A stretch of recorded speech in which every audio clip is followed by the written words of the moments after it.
Hey, welcome to another episode of Violent Minds. My name is Mark Chauppetta, your resident private investigator, and with me is Dr. Keith Ablow, our resident forensic psychiatrist. forensic psychiatrist. Forensic psychiatrist. Yeah, it's good to see you. It's been a few weeks since we've virtually hung out. Yes, it has been a few weeks. You know, I let's just get right into it. I think it's so interesting that when we were getting ready today, I was trying like a million technological manipulations to get myself to be the size I wanted, like not so far back, and so I was like trying to zoom and all this stuff and choose between cameras. And you said, why don't you just pull the laptop closer to you? Right. Which is why, why you solve things for people. Why I have complicate things for people. I'm gonna have to think about this. Right. You have all the degrees and the medical degrees. I did, like I told you, I have an MOS, a Master of the Street. A Master of the Street. I like that. That is. I want to get a Master of the Street. Does growing up in Marblehead mean I can't? I grew up on the streets of Marblehead, but yeah, the back roads and alleys. Yeah. I mean, I grew up in a small town called Whitman, Massachusetts. Now, you know what Whitman, Massachusetts is famous for? Walt Whitman? No, something something that Whitman chocolates. Excuse me? No. Whitman chocolate? No, not Whitman chocolates, but sorry, I'll stop my. No, you're getting warmer though. A delicious treat that many people around the world have enjoyed for decades and decades and decades. I don't know. Toll House cookies. Wow. Okay, so I was very. Yeah, I was Toll very. House cookie is from was invented in Whitman, Massachusetts. Wow. I mean, Toll House cookies, which are in fact different, I guess, than chocolate chip cookies, or not. Yeah, Toll House chocolate chips, and then they invented the Toll House cookie. Right. Back in 1983, I believe, a day after I got my first job as a busboy there they had a historical restaurant. The Toll House restaurant. It burnt down. Oh, okay. Nice. Yeah, it had a massive fire, burnt to the ground like a day before I was supposed to work there. Yeah. I wasn't a suspect. I was 14. I had working papers. What's your shirt today?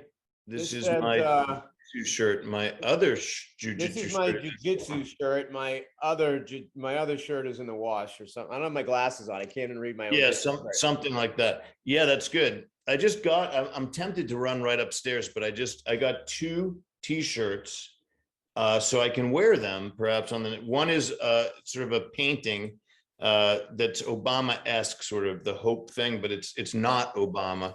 It's Zelensky. Oh. Right. And then I have another one of Klitschko from his heavyweight championship. And then I got my son one that says, the fight is here. I need ammunition, not a ride, which of course is the Zelensky quote.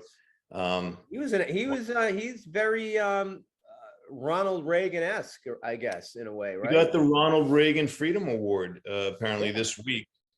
I mean, it's almost like getting to be almost incredible. I mean, so he now says where he is. He's in his office. Yeah. And he says, I'm not hiding. I'm here. I'm not afraid of anything. Come and get me, motherfucker, Isn't that? Yeah. I mean, it's amazing. Yeah, it's remarkable. But yeah, I want to dig into that. Yeah, we could get into the world events later. So my life in the last couple of weeks, you probably saw, I became a grandfather. Get Zelensky. Let's talk about your life. Yeah, we'll talk about this is my therapy session.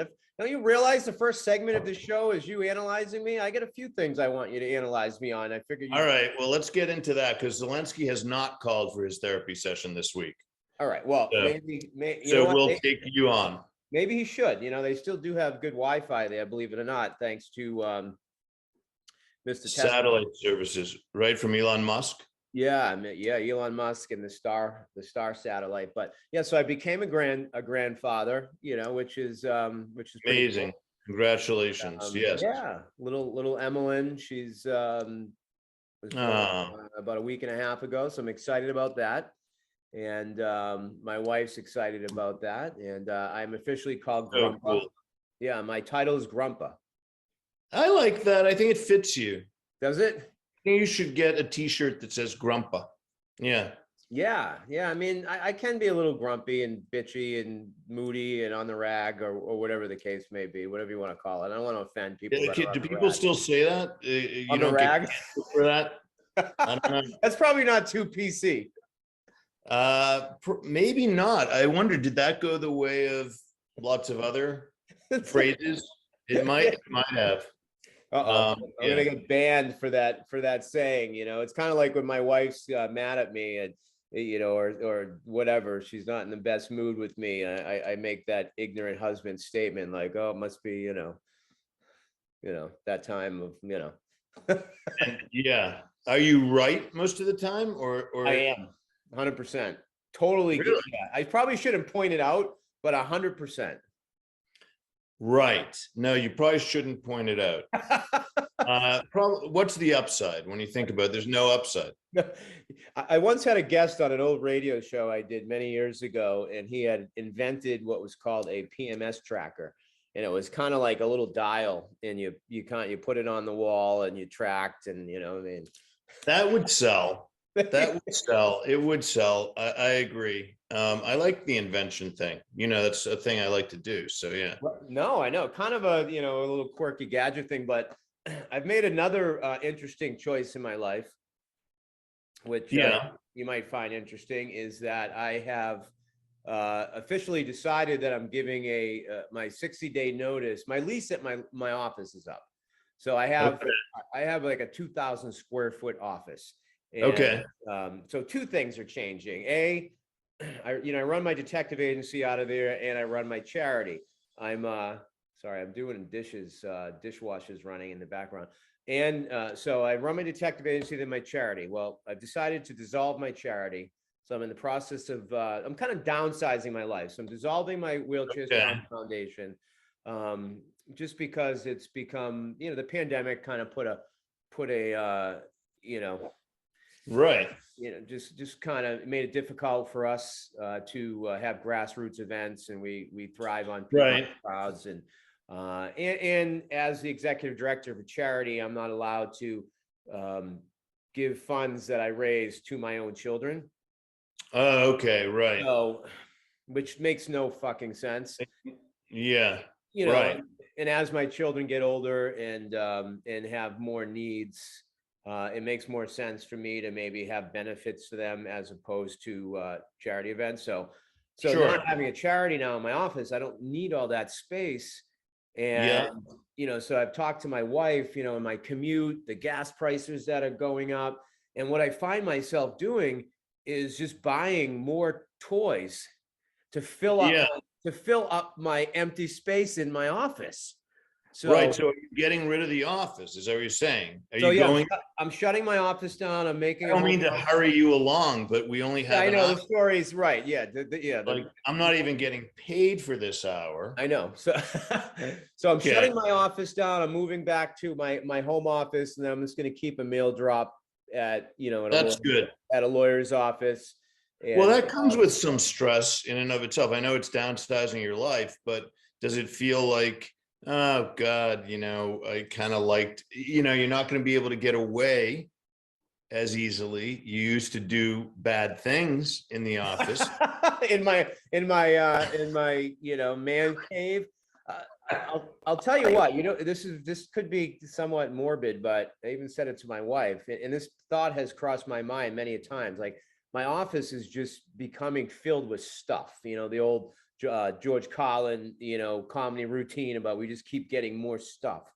Right. So my office is just getting filled with stuff. And God forbid, like, I ever drop dead. I just don't want to leave that mess. All that stuff. My stuff for my family. My wife's like, why do you talk like that? I'm like, because We like, should probably think about that while you're starting to think about your mortality in such graphic and immediate terms.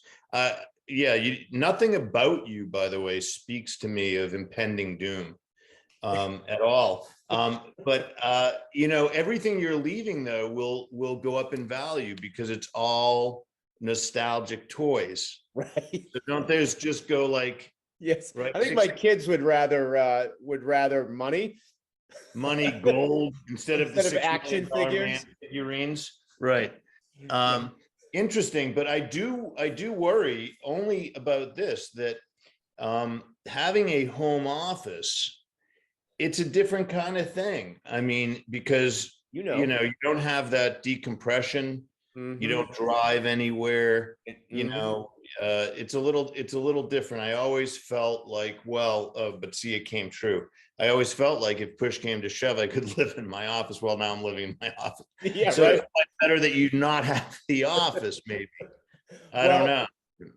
I'm also a field investigator as well. So my cases are out in the field. So I also have a mobile office, which is my car. So, today I was in the city knocking on doors on a domestic violence case. Like, so I'm out and about. So I'm only really technically in my office when I need to do my administrative stuff or paperwork.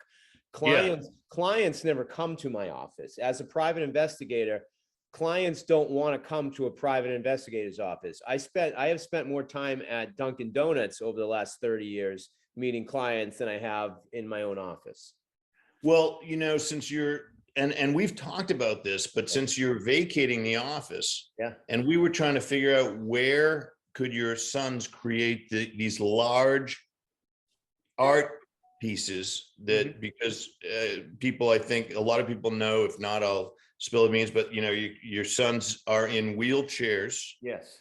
Right. And so, but we had this idea that they could paint the wheels of their wheelchairs, and they're very talented, they're very creative, and literally move over very large canvases. And wheels would create art, but they're creating the art, but the wheels are the brushes, if you will. So maybe when you move out, that's the time, since you're not going to be in the office anymore anyhow, to cover it with a tarp and throw the canvases down, and there you go. I was actually thinking of that today because I have big pieces of plywood in my office. I have all the paint, and we were waiting for the springtime to do it. Yeah. So, and I'm probably not going to make my final move until either May 1st or June 1st, just because I have so much stuff I need to, and I have boxes of files now. I'm a paper guy. Like, I'm a visual guy. I need to print a criminal case. I need to be able to highlight. I need to be able to doodle on it and take notes. I so badly want to go digital and put all my files on an iPad or something. It's just hard for me to do, but so I've accumulated all these years of cases with all this personal information of people, so now I just can't throw it in a dumpster. I have to go to a shredding company, or have a summer's worth of fire pit material. Right. There you go. Exactly. Rapist going in the fire, right. Murderer going in the fire. But just to, because it's my habit, I can't really resist diving in to try to understand what's going on. Yes. So, and this is some of what I hope our viewers can have imparted to them, or our listeners, if you don't have the video, which is probably better because we're both bald and we're not 30 anymore. But no, but I mean, here's what I hear, right? So you've become a grandfather, you've started thinking about death. You're letting go of, extra stuff. You're like, look, I don't want my descendants to have to cope with all these $6 million man figurines. And maybe you're contracting. I don't know. I almost want to argue for an expansion in the face of this almost instinct to contract as grandpa. You're like getting, I don't know. I'm not sure. It's interesting, but I think maybe we need a new horizon. We need to double or triple down and say, you know what? I'm going to blank. What's it going to be? I don't know. By the way, there's an ideal office for you in Chelsea, Mass. It's for sale for $199,000. It's awesome. It's tiny. I will send you the listing. It's so cool. You have no idea. And I'm trying to, like, one of the reasons is because I want to cut down on my commute to work, but Oh, but how long is that's long, right? Chelsea's, probably 30-minute, if not more, because you got to go through the shit All that show nonsense. of Yeah. of I-93 South here. I guess I just want you to have, I don't know. I want you to resist this notion that your life is contracting, that you're perishing, that you're leaving the planet. You're a grandfather now, then what? Well, the other thing I noted, by the way, Yes. it's interesting. You probably didn't even notice this, but I know you're very controlling of your kids. And you've told me that before. You tend to control your daughter. Now, this is your daughter's child, right? No, actually, this is so Sons. my stepson and Oh, your stepson. my wife's son and his wife. So it extends even to them, this controlling thing, which, by the way, since you're an investigator, that's not unexpected. You want control of everything. You want to figure everything out. You happened to say, when you described the fact that you had this new role as a grandfather and that your daughter-in-law, right, essentially, has had a child. And then you said, and I've made another decision in my life. Yes. To get rid of my office. Yes. Dude, you didn't decide. True. That's a Freudian slip. Wow, the imperiousness, right? You're like, I decided to become a grandfather. Yeah, well, my daughter, my oldest child, Elizabeth, she's almost 30, the one that you think I try to control. So she was hoping that the birth of Emmeline would, I guess, cure my cravings to be a grandfather. And yes, and it has. And I know it's my stepson and my daughter-in-law, but I look at this child like it's my own blood. It's family. Okay. And that's how I operate. Being adopted, I don't look at what your DNA is. It's who's there for each other. So my daughter is, and this is documented. She's a carrier of the muscular dystrophy gene that my twins have. So, okay. So she has to go through genetic counseling and some screening for possible in vitro.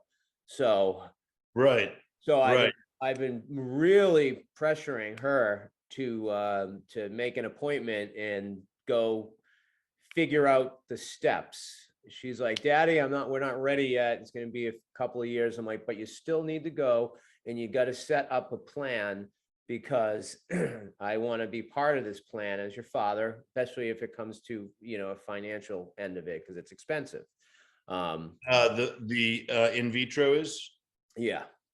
Not covered by like insurance. Not covered by it. Yeah, that's the weird thing. It's not. We're gonna find out. We believe it's not covered by insurance because she has a pre-existing disease carrier. Yeah, or something. Yeah. In her. So, and I wanted her to go to at least speak to the financial people and see if they can, work some magic. So finally, she texted me the other day. She's like, Daddy, I made the appointment. You happy? Oh, that was so nice. Yes. So I'm like, yeah, really nice. I'm like, thank you, honey. I said, would you like me to go with you? She said, no, my husband's going to go with me. Get a message or something. Don't let us interrupt. Yeah, it came the audience. Don't worry about that. So I offered to go with her, but she said, Dad, I'm all set. My husband's going to go with me. Right. Well, that's an interesting reflection that she had there. We should get her as a guest at some point, because it wouldn't hurt to have someone else in the family reflect a little bit on you. What do we know about you so far? We know watch my movie, A Father's Fight. She's a star in my. If you go to violentminds.com and then you go to you link to my personal page, you will find my film that I did a few years ago, and my daughter was interviewed in it, and she was she was great. She's very open and honest about me. Right. Well, that's nice. No, but you there's part of you, as we've alluded to before, that's still very much a child. Because you're like a throwback. You want to embrace these figurines from your childhood. You collect toys, and not the erotic kind. You collect childhood toys, yes. Right? Which is really interesting. And then you happened to say, and I noted it because I listened to you. I know you do. I'm not a passive listener. I'm an active listener. I know. So you said when you were describing the item for which the town you grew up in is named, said that they are known for delicious treats. Yeah. Like, it's interesting because here you are, this MMA jiu-jitsu guy, you're investigating murderers and rapists and thugs, and you're on the streets and you're knocking on doors, and yet you're collecting childhood toys.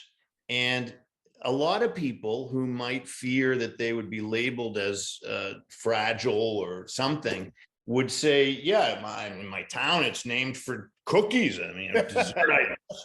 No, for you, it's like it's named for a delicious treat that you ever watch that has inspired the taste buds of a legion of people. Yeah. Have you ever watched the hockey set 1970s hockey classic Slapshot? You know what? I did. I don't remember enough of it, but I remember I watched it. Well, there's a scene with the Hanson brothers in there, these badasses in there. They're kicking the shit out of everyone on the ice, but then they cut into a room where they're playing with like Tonka trucks and shit. Yeah. There you go. That's great. That's so great. I actually met those guys years ago. They came up for charity hockey game, and my sons, my twins, back when they were ambulatory, were able to be on the bench with them and help coach the charity hockey game. It was against the Bruins alumni, so it was more of a treat for me, you know, being a fan of the film. But anyway, so what's going on in your life before we start talking about gas? You know, I was thinking about that the other day. I didn't know if you actually drove. I don't know if you get chauffeured around or if you even know how to drive. No, I drive. I actually have my favorite car. Is it a Prius? It's the opposite of my life. I bought because, you know, middle age, right? And so, and also my son at the time was, when I bought the car, was 17. And so I bought a Grand Cherokee Trackhawk. It has a 707 horsepower engine in a Grand Cherokee. It's you know, it's like a crazy sports car SUV, the meshing of two worlds. Yeah. So no, that's what I drive. It gets no miles to the gallon. It's very not PC. Someone actually offered me a fake metal label that you can put on that says hybrid. What year is it? It's a 2018, and it's worth as much as when I bought it because of the crazy crap that's going on in the world. Well, Jeeps hold their value, and you know, because I have a Jeep Wrangler. Well, they really hold their value. Yeah. What color? Army green with black rims. Nice. I just bought it. Did you lift it at all? No, I didn't do a lift kit. You know, because I drive so much that I didn't. Yeah. That I had to keep it. It drives like an SUV, believe it or not. You know, they're really nice. They're great. Yeah, Jeeps of old. You just got it. You just got it. I got it in December, and I had ordered it in August, and it took that long for it to be delivered. I had a 2020 Jeep Wrangler. They called me, they offered me some crazy price over the of course, right? So I traded it in, they gave me a check, and then I built one online on jeep.com. Oh, cool. And it took almost 4 months for it to be delivered. So I drove my teenager's car for like 3 or 4 months while I was waiting for the Jeep. Now but it's nice. You know, to keep this car for? Like, I'm inclined to keep it forever. How many miles will it go? See, I get bored with cars. Like my wife's like, seriously, this is your last vehicle for a while. She's Yeah. like, you trade wives, trade car for that was a slip. You do trade wives. You do tend to trade wives. You trade cars like so no, I Yeah. like it in it, but I got it in December, so I haven't had the the enjoyment that I want yet because I got it in the middle of the winter. Right. And it's got the one-touch roof. So Oh, that's cool. What happens? So the whole roof just slides back. Oh, that's great. So you don't, I mean, it's more of a yuppie Jeep. You don't have to deal with the soft top, and then you don't have to deal with taking off the hard top. It's just kind of a soft moon roof that covers Is it a metallic army green? No, just looks regular army green, like US military army green. So is it flat? Is it, flat? Yeah, it's kind of a flat color. It is? Yeah, I don't surveil people in that though. Oh, no. They'll think the US Army's fucking coming for them. Yeah, right. Although I right. am pretty good, Keith. I can probably tail someone in it and not be seen. That's a good thing. That's a very important aspect of being a private investigator, is not being seen at times. Speaking of inventing, I always thought that maybe I think I might have saw this on an episode of the Super Friends or something, but I always thought that it would be really cool if you had a vehicle that changed colors, so you could be tailing someone. They have those, now. Do they? And it went around the corner, and you hit a button, and it goes from a blue Toyota Camry, yes, to a red Toyota Camry. They now have a BMW that you hit a button, it changes from white to black. And then you can hit it again and it changes again. And it's basically, it's an electrostatic gel or something that is being polarized. And so, yeah, they flip. So it's like flipping the gel beads or something from black to white. Really cool. But how long does the process take? Like, is it for it to go from one car to the other? Seconds, like 30 seconds or something. Yeah, it's fast. Yeah, interesting. So anyhow, the world around us, yes, while we are buying our Jeeps, etc., you are, at least, because you're letting go of the office, but you have lots of money, so you're buying a new car. And I don't have lots of money, but I like to treat myself and have nice things. I work hard, so I want nice things. That's nice. I like that. Yeah. Plus you can have it for a long time. Yeah. By the way, I had asked a specific question. This is another thing I want to bring to your attention. Yes. I had said about me. Yes. I said, how long do you think I can drive my Jeep for it? Now, no, I know. Don't answer just yet, because I have a point to make. All right, make the point. This whole time you talked about how you like to change cars. Yeah. I never asked about you. Oh, I said, how long can I drive my car? And then I listened. I'm more entertaining than you. Okay. But I'm just saying, like, I was hoping for some information. I'm sitting here patiently. I wonder. All right, I apologize. Tell me about a couple 100,000 miles. Can I do that? Yeah, but you hardly drive, so. No, well, 12,000 miles a year.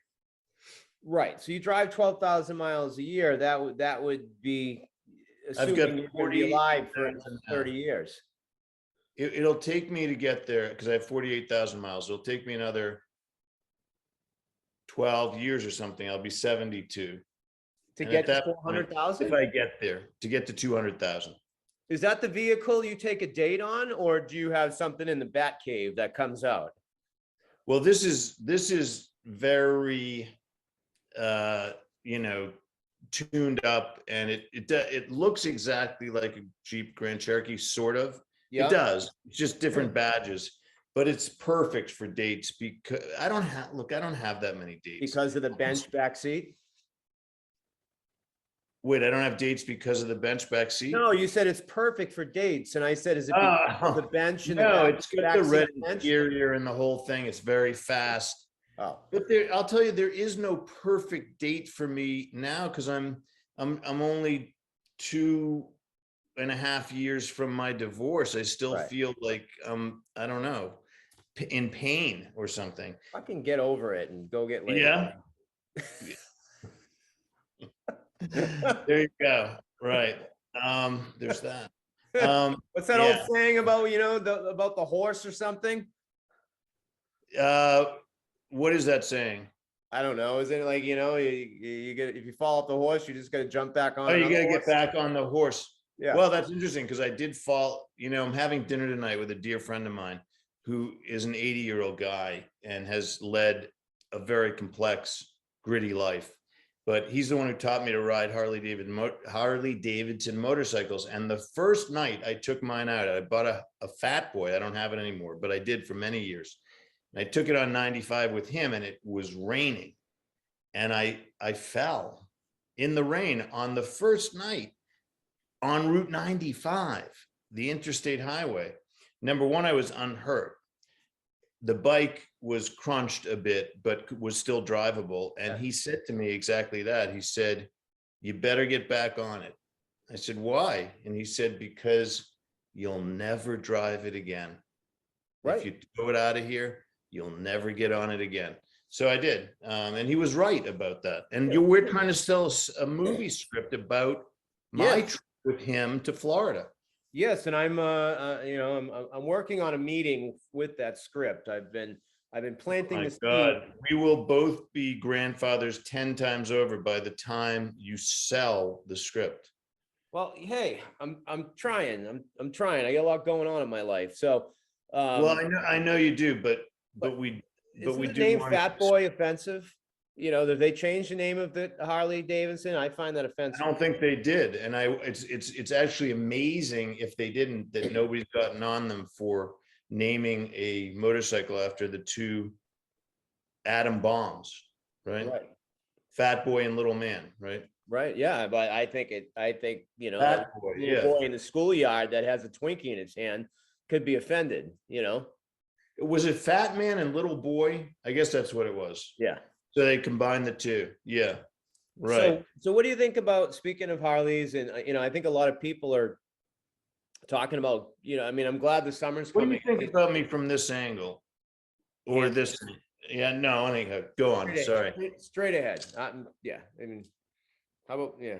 Anyways. Yes. So a lot of people will probably be driving their motorcycles coming up because of the fuel prices. Like what Good point. Good point. Or riding horses, for Christ's sake. Oh. It's insane. It's truly insane. What Biden has done to the country is absolutely nuts. How are we going to rebound from that? I know he shut oil off today. From Russia? From Russia. But, he's openly said that he's doing this because he's trying to force Americans' hands. You know what the average cost of an electric vehicle is? It's enormous, right? What is it? Like 60 G. It's crazy. And I don't even understand. Like, I guess you have you can plug it into your house, right? You can get I think so. You know what? For your house, I think. But there goes your electric bill. There goes your electric bill, yeah. What about, I always wondered this, like, because a lot of what Elon Musk does, right, is he takes things that are little and he makes them bigger. That's all he does. Like the vacuum tubes at the bank. He's like, oh, what if we had one underground and people got shot from Boston to Washington or whatever, New York to Washington, the Hyperloop. That would be great. Right. Or he's like looking at a little battery. He's like, well, wait a second. What if we made the battery really big? Right. And then even his flamethrower that he made just for fun, it's like a match, a lighter, but it's giant. He has a thing with, maybe he has a small penis, actually. Good. Right. I'm just thinking, because I know it's just a thought. I'm not serious about that, but it's just an interesting thing that he wants to make everything bigger. Yes. So I was thinking, those toys we had that had a rubber band, cars. Yeah, you cranked it up and then it went, and then let it go. Could that in any way, could you have a car with enough of a rubber band that it could go 60 miles? Well, you're going to be able to stop the rubber bands. Yes. So it just doesn't unwind. You can't have it snap because it will remove your, entire torso. Yeah. I mean, it's not a bad idea. And even Elon Musk has come out. Here's a gentleman that created, Tesla, their electric vehicles, but he's even come out and said we need to start drilling here, for for oil. We need to start to become energy independent in our own country. Now, this is coming from the guy that profits off electric vehicles. This comes from a guy that's going to make money, but he knows that this fine. You know what? If you're into the Green New Deal, if you're into the environment, great. But you can't just do things like that. You got to gradually do it. You just can't all of a sudden say, you know what? We're just going to make everyone pay 10, 12 bucks a gallon for gas. And because you know what it's going to do? It's going to make everyone stay home all summer. It's going to make people not go out. They're not going to spend money. They're not going to, they're not going to help boost up the economy. And the economy is going to go flat because people aren't going to be able to afford to go anywhere, even plane trips, because jet fuel is going to go up. Everything's going to fucking go up. Everything's going to go up. So I wonder, I do wonder what the alternatives might be. And I think there's got to be a better alternative even than electric vehicles, like electric roads. Like, when you had a racetrack as a kid, the car would sit on the thing. But again, infrastructure, decades and decades of infrastructure. Yes. To build this shit. So why is he just trying to blame it on Russia in what's going on in the Ukraine when these prices were going up? I saw something on TV the other day. Chuck Schumer had a press conference 2 years ago at this gas station in California, and he was pleading for President Trump to do whatever he could to get the gas prices to be lowered. So bullshit. And it was at $3.89 a gallon. Well, where's Chuck Schumer now? That very same gas station is, like, I think up over $6 a gallon, and he's not saying a peep. Oh, you sound like me now. You inherited my political stuff. That's good. I like that. Here's what I think happened is that Obama, and man, did I get attacked for all of my attacking of Obama, but I really believe he didn't like America, and he saw it as a hurdle toward one world government, right? Toward this reset toward one world government. And he went about on his apology tour saying how bad we were. And I think that his vice president, who is now president, Joe Biden, has a similar worldview somehow, that we really aren't meritorious. We're not special. And that for that reason, I think some of his decisions, if they're seen through that lens, you're like, well, why would he be hurting this country? Well, maybe he doesn't like this country. Yeah, or maybe it's because the extreme far left, they're the ones that are funneling money into his campaign if he, because he delusionally thinks he's going to run again. Yeah. So, I mean, did you see? He's not going to run again. There's no way. It's impossible, I think. Did you see that UFC fighter that fought this past weekend? That's kind of gone. Bryce Mitchell, I think his name is. No, what's his story? Just an Arkansas kid. He's got that thick Arkansas accent, and he was on a larger platform fighting this weekend on ESPN, and I believe he made a comment at the post fight after he won, but then he also said something in the news conference where he's like, "Look, he's a young kid. He's like, I'm not going over there to fight." He goes. No, he goes, if the war comes to America, I'll strap on my boots and I'll bring it on in Arkansas. But why should I or any soldiers go over to fight this war when we don't even know why this shit's going on? And there's so much corruption and so, so, I don't think Biden wants to send troops. I think that's true. I mean, I think you got to stand up to bullies and despots and dictators. However, I don't think we should be drafting Americans or sending Americans to go and die in Ukraine. But I don't think we have to. I think this is going to devastate Russia. These sanctions and the fact that the Ukrainians, with weapons supplied by us and others, are kind of doing pretty well. But it's the nuclear side. Doesn't that scare you? Like I remember being a child, and I mean, we're not that far off in age. And don't you remember being young and being so afraid of nuclear war when we were kids? Yes, but I don't. Yes, but see that, well, that was the beauty of Donald Trump, is that while maintaining an internal sensibility and consciousness, we can never go there. He was able to pull it off, where he was able to convince the adversary, like, we'll burn it all down, you mother. Right. Go F yourself. Right. I could care less. And he could get you to believe it. Yeah. Biden can't do that. He's like, no, it's unthinkable. Trump would be internally saying this can never happen. But the way it won't happen is if I tell that Putin guy that I'm willing to unleash the beast. You want to test me? You send one nuclear warhead, I'll send 1,000. Right. And that's why he stayed in his little corner while Trump was president. It's the same reason why when Ronald Reagan took office, what happened? The Iranians, as he's taking the oath of office, they're releasing the prisoners that they held the whole time that Jimmy Carter was president. They're like, get these people out of here. Right. Yeah. Well, right.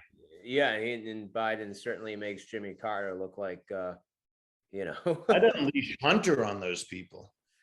Well, I mean, my secret weapon. You put Hunter in charge of what happens over there, it's scorched earth. It'll be like, you want to mess with I know you advocate for him for whatever reason, but not really, a little though.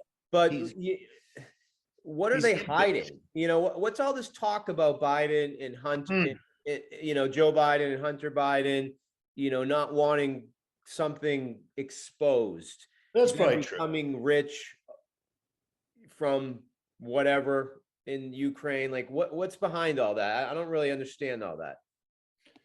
Well, I mean, there was a prosecutor who was looking into the Biden financial matters in Ukraine, and Joe Biden's on tape boasting, saying, I told them to fire that guy before I got on the plane and left this country, or there'd be no more aid. So that was odd, that sort of boast about getting rid of the prosecutor who was looking into Hunter's affairs. But look, I mean, I just think... so why send a crackhead over there to Oh, why would I do that? Yeah. I was saying it tongue in cheek, but I will say this about that. Even though you're describing him as a former drug addict and he's had so many difficult chapters in his life story. He's also fearless, utterly fearless, very smart, and obviously has navigated the world in ways that most people can't. So I say it jokingly, but in fact, I wouldn't want to mess with him. Mm-hmm. Right. So he's got a little Trumpian flavor to him. Well, I apologize for describing. No. I'm not advocating. Now I'm disliked by both sides because the press says I helped Hunter Biden get off of his drugs. The press says that. So you won't confirm or deny if you helped him get off. Well, here's the thing. I mean, I guess I can say at this point, since if he was photographed in my town and his laptop was taken from my office by the DEA. Yeah. Raided. I was raided. I didn't surrender his laptop. I don't. So he was photographed in your town? We were jointly photographed together. I think we were sharing a cigarette, but I think he was smoking it at the time, which looked better for me. But yeah. But anyhow, so yeah, he was indeed. And so anyhow, so it's just kind of interesting that he does have that gritty, I don't care sort of mentality, which is interesting. But what we really need is a Donald Trump or a Ronald Reagan, or frankly, a Zelensky, but he wasn't born here, so we can't have him as president. But wouldn't that be awesome? Wouldn't it be just we couldn't have Arnold Schwarzenegger as president, so. We couldn't have Schwarzenegger as president, but we could have had Jesse Ventura, and I wouldn't mind that really. I know he has odd ideas about fluoride. He thinks fluoride is used to control people. I have a Jesse Ventura action figure, like I like him. Yeah, well, it's one when he was governor. It's actually a Jesse Ventura governor. I don't call it a doll. I like to be a little masculine. I actually met him at Fox News. We were in the green room together. Yeah. And he was telling me about fluoride, in toothpaste, and how it's very similar in chemical structure to fluoxetine, which is Prozac. He said they're using this to control people. I said, well, I don't know if they are or not, Jesse, but saying that the molecule is similar is like saying that you're a couple seconds off the world record in the 100-yard dash. Yeah, so right. And so every high school kid is a couple seconds off the world's record.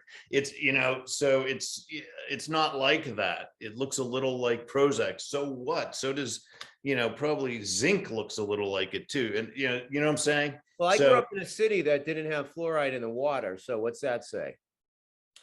That probably, it had no fluoride in the water. How is your dentition? How are you? Well, no, I grew up, I should say I grew up in a town that had fluoride. I lived in my adult life in a city that didn't have fluoride. So the dentist would give us little pills to give to the kids, So were those pills actually given to them to control my children? Who knows? Who knows? Fluoride has some downsides. They do talk about it potentially being carcinogenic, et cetera, but I don't know. There's so many complexities to what's that about your teeth? That I've had teeth issues later in life. It's well, you probably need fluoride. Yeah, I still get fluoride, like the trays, like the kids. Right.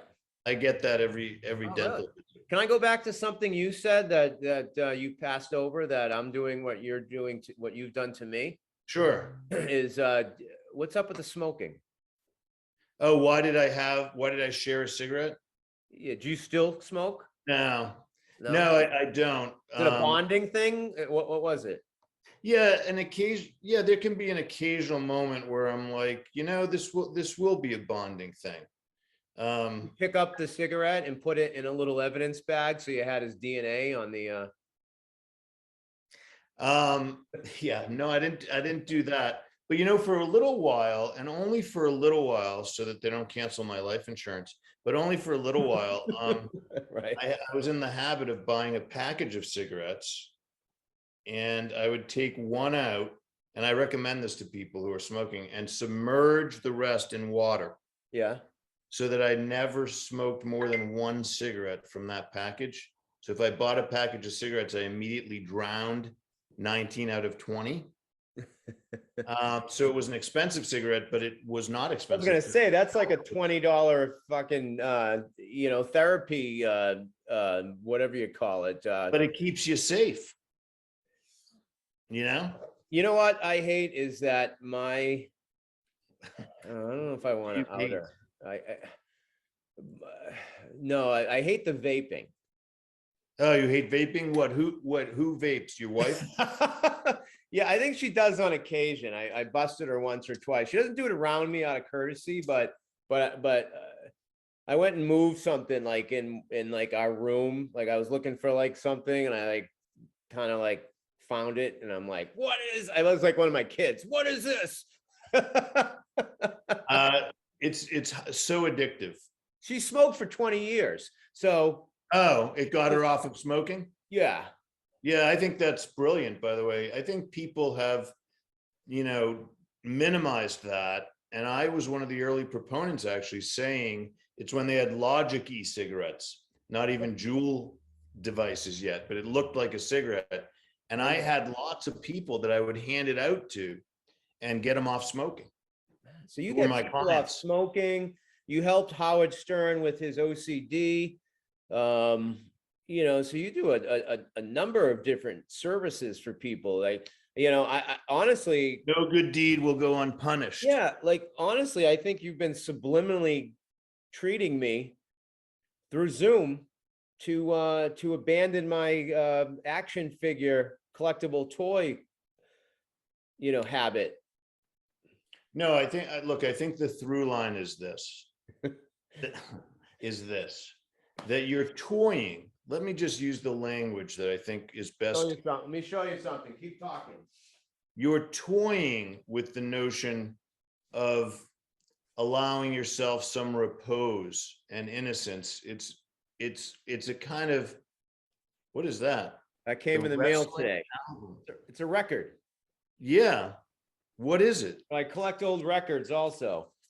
This cost me $60. And look who's on the front of the record. Who is that? Jesse Ventura? Yeah. Wow, very cool. So this is called the Wrestling Album. It's back during the 80s when WWF wrestling kind of merged. Vince McMahon was genius enough to incorporate wrestling and MTV together. Wow, yeah. Created that whole rock and wrestling thing. So it's an album with a bunch of wrestlers on it, actually sing with a bunch of tracks. So it's unopened. It's never been opened. It's 35 years old. Are you going to open it now? I don't know. I want to play it on the record player. Well, maybe you should. You should do it, because really, if it skyrockets in value, it's going to be worth $120.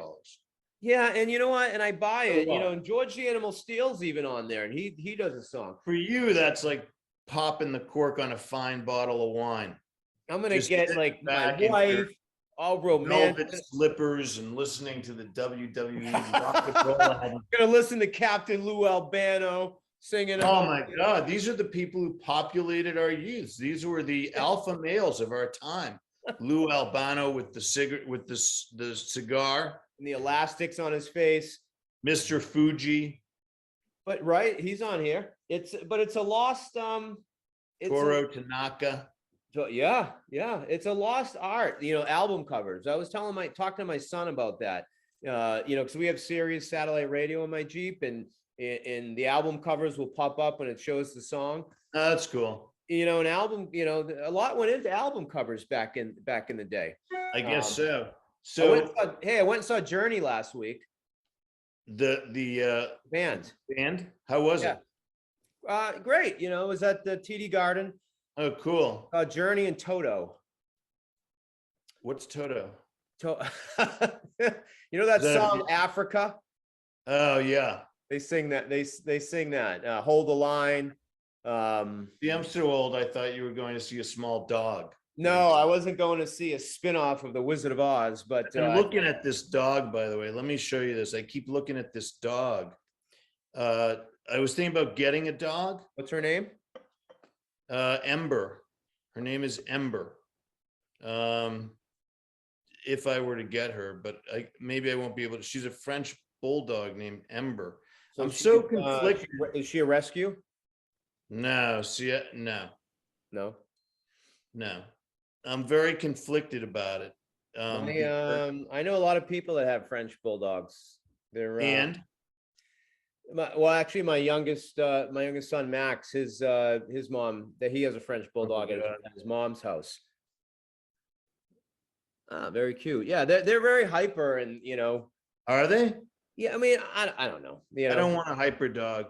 You could train. Anyone can be trained. You're a fucking shrink. Yeah. Fuck, have sessions with the mutt, for Christ's sake, Yeah. I don't know. I don't know whether. I mean, if you're not treating people alone here, if you're not treating people anymore, treat fucking dogs. Well, I've still got my life coaching clients who come by occasionally, but I don't think they'd mind a French bulldog. That wasn't a dig by any means. I'm saying if you're so sensitive. That's why I don't want to hurt. You know what? You're sensitive.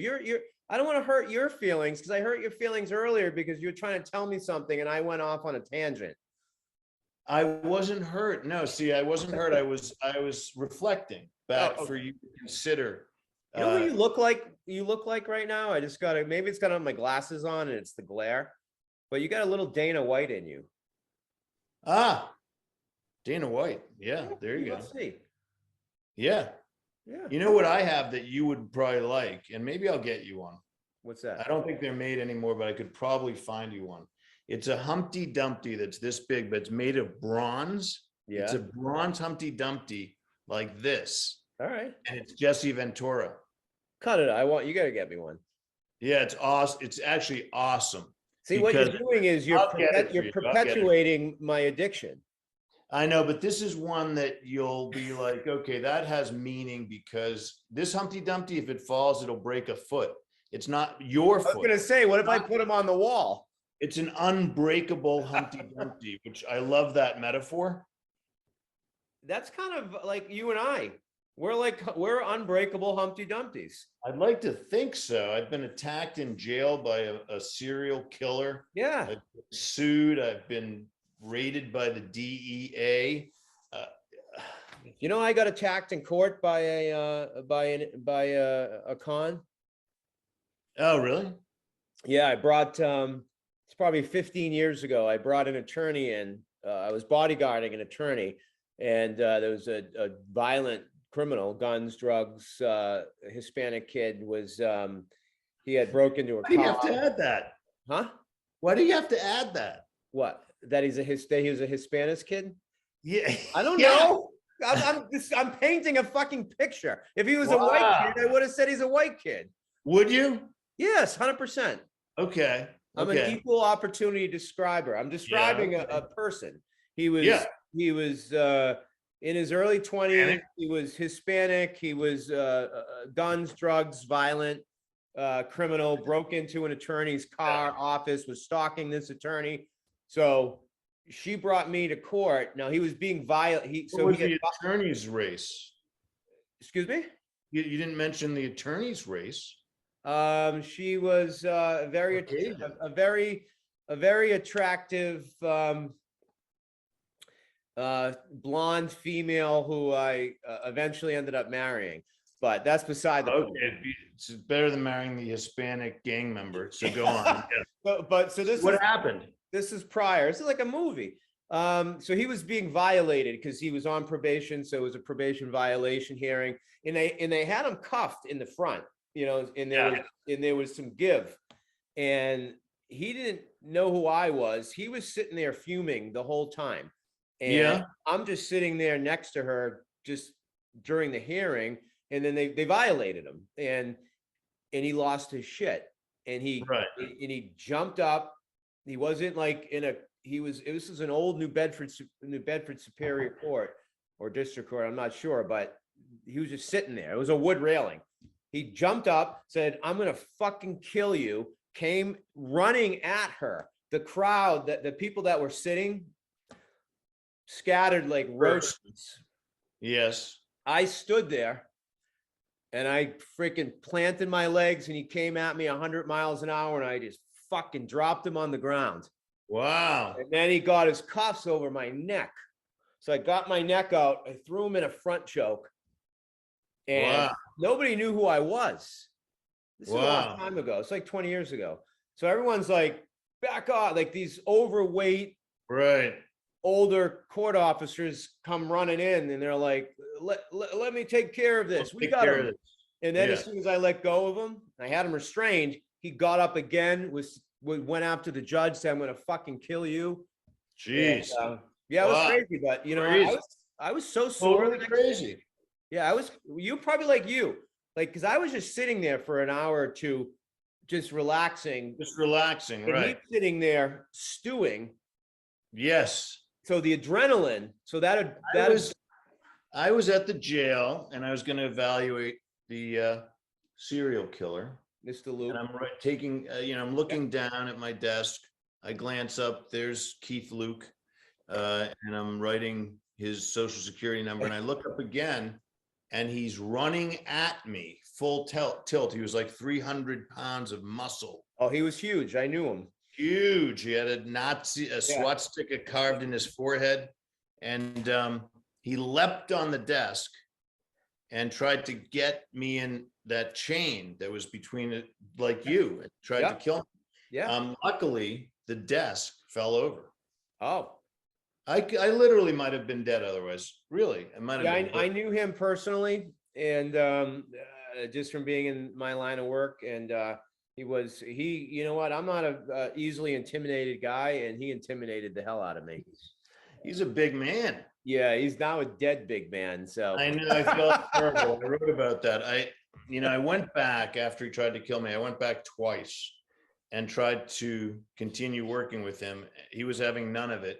And the lawyer said, it's going nowhere. Don't go back anymore. And I accepted that. But that was a failing on my part because I should have gone back 20 times because I missed this, by the way.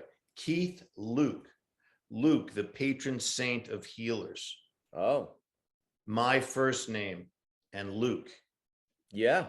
Went back twice. You could have do you feel like you could have saved him? Absolutely, 100%. I did not listen to the hints. Yeah, but you know what? You can't win them all. And on that note, we got to wrap up. It's violentminds.com. Make sure you log on. Make sure you check out Dr. Keith Ablow. You know what? He's the man, and he's a healer, and he's a helper. Man. He's a healer. He's a helper. And if you need help, you got to call this guy up. If you need dirt, that's nice of you. Thank you. Yeah, if you need dirt, call me. There you go. I like it. And if you'd like to buy some of my toys, they'll soon be on eBay.